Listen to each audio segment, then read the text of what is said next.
Hello and welcome, Disney Infiniteers. This is James from iHeartInfinity.com, and today we'll be taking a look at the brand new Disney Infinity 3.0 character, Judy Hopps. So let's jump right in. First up, let's get a little background on the character. Judy Hopps is one of the two main characters of the brand new Disney animated film, Zootopia, alongside Nick Wilde. Judy is a brand new police officer in the ZPD on her first case, and that is as much as I'm going to say about her background to avoid spoilers for the movie. So let's go ahead and talk about compatibility. She is a Disney Infinity 3.0 character, which means she only works in that version of the game. She does not work in 1.0 or 2.0, although if there are future versions of the game, she should work in those. Now, she doesn't work in any playsets, unfortunately, but you can use her in the Toy Box, and that does include the two expansion packs, Toy Box Speedway and Toy Box Takeover.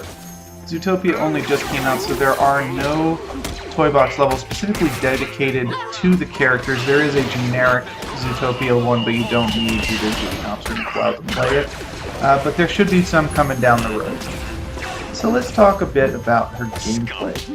In terms of combat, there's not really much to talk about. She has a melee attack, and she has a ranged attack which you can chain into a melee attack, and that's it.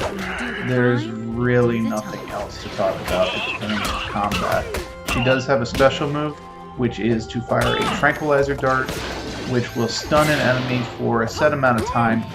And this stun does continue through getting hit, which kind of differentiates it a bit from Kylo Ren's version of this attack, where he will stun a number of enemies, but once you hit them, it wears off. So there's really not much variety in her combat. You're basically going to be just mashing the primary attack button the entire time. I mean, that's okay, but if you're used to the more nuanced play of some of the Star Wars characters, it's going to be a bit of a step backwards. But that's not factoring the fact that she's really not meant as a combat character. She's meant as a platforming character. She has the highest super jump in the game, as far as I know, and probably for the foreseeable future. Now, that's not going to top characters who can fly, but, you know, for platforming levels, flying characters are cheating anyway. So if you're looking for a character who will do well in platforming or jumping levels, Judy is your go-to. She is exceptional at it. Her high jump is still accurate, so you can kind of land her wherever you want. You can even jump up really high and then do her dash forward to get an additional amount of forward movement, which admittedly takes a little bit of practice to get good at, but, you know, it's something you can do. And then she also has your typical stomp attack. But now, having said all of that, as always, the main factor in whether or not you want to purchase Judy Hopps for Disney Infinity is really going to be how much you like the character, unless you're a completionist, in which case, you know, it doesn't matter, you're going to get her anyway. But for me, having seen Zootopia, getting Judy was absolutely a no-brainer. I picked her up the moment she became available, with absolutely no regrets. She is a great character in the movie.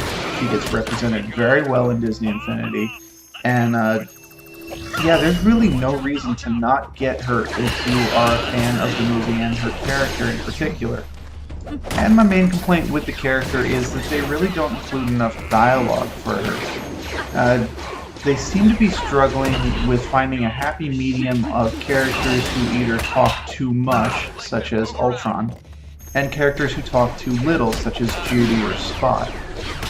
With Spot, it's not such a big deal because he doesn't have dialogue in the movie either. But with Judy and Nick, which I also mentioned in his review, these are two characters who have a lot of dialogue and a lot of very good dialogue. A lot of it is banter, so that's going to eliminate that. But even taking that out of the equation, we're missing a lot of what makes these characters so entertaining and endearing.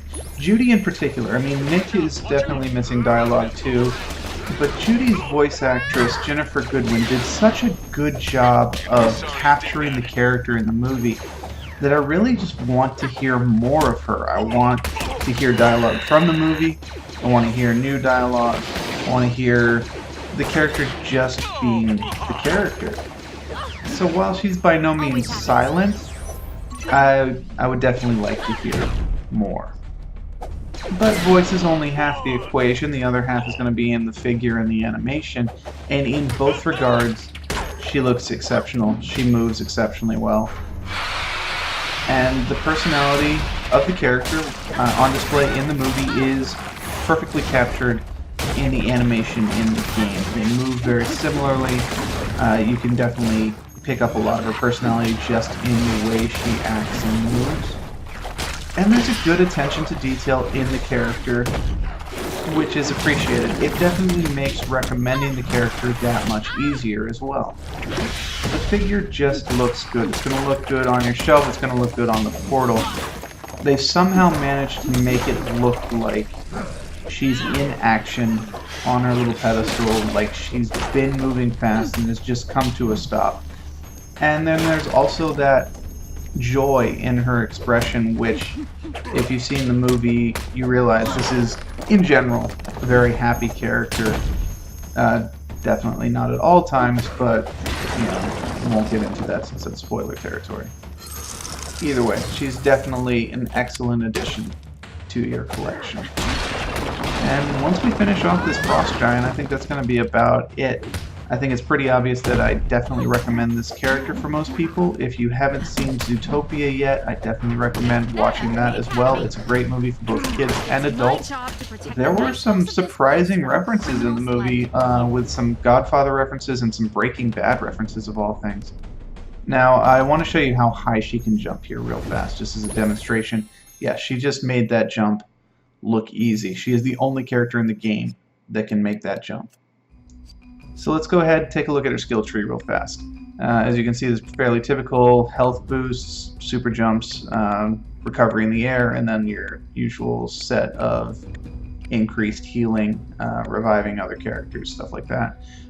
Then you have her special move, which is her Tranquilizer Gun, which stuns the enemies. It talks about it briefly. Of course, you can power it up, increase the duration, increase the damage that it does when it shoots, additional power slots, etc. I obviously do not have it powered up at all. It's a low priority for me, but there's plenty of room for that there. Now this is her melee tree. You can see just how Spartan this is.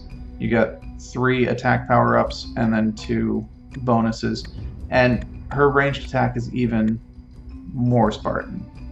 It's literally just activate this ability and then power it up. And then you got her super jump, her heightened senses, which is in the first power tree and I don't have unlocked. And that's her skill tree. Now I'm going to go ahead and put on her costume power disc, which is a very minor spoiler from the beginning of the movie. I think it's been revealed in trailers though, so I don't consider this a big one.